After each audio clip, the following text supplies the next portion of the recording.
یہ جو قادیانی یوتھ ہے ان کو صحیح بات نہیں بتاتے، نہ کتابیں ان کو دکھاتے ہیں اپنی، نہ ان کو ڈیٹیل بتاتے ہیں، اور باقی لوگوں کے ساتھ ڈسکشن بھی نہیں کرنے دیتے، جیسے نارمل پیپل بھی ہیں ان کے ساتھ بھی نہیں، جس کی وجہ سے قادیانی بچوں کو پتہ ہی نہیں ہے کہ ہم مسلمان ہیں، کہ ہم کیا ہیں، تو ان کو کم از کم نہ پتہ کرنا چاہیے کہ وہ ہیں کیا۔ اب جیسے میں نے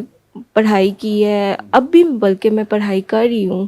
اور پیپر دے رہی ہوں بلکہ، تو اسی طرح ان کو بھی چاہیے کہ پڑھائی کیا کریں، ان کو پتہ ہونا چاہیے کہ یار قادیانی جماعت ہے تو یہ کیا ہے، اس پہ کیوں کریں ہم لوگ۔ تو میرا یعنی کہ وہ ریسرچ کریں اور خود سے ریسرچ کریں۔ خود ریسرچ کرنا پڑتا ہے، لوگ نہیں بتاتے، وہ تو بالکل اچھا ہی بتائیں گے۔ ایک تو ان کا چندے کا رہتا ہے، وہ چندہ کرتے رہتے ہیں، اور پڑھائی کے نام پہ وہ کچھ ہے ہی نہیں۔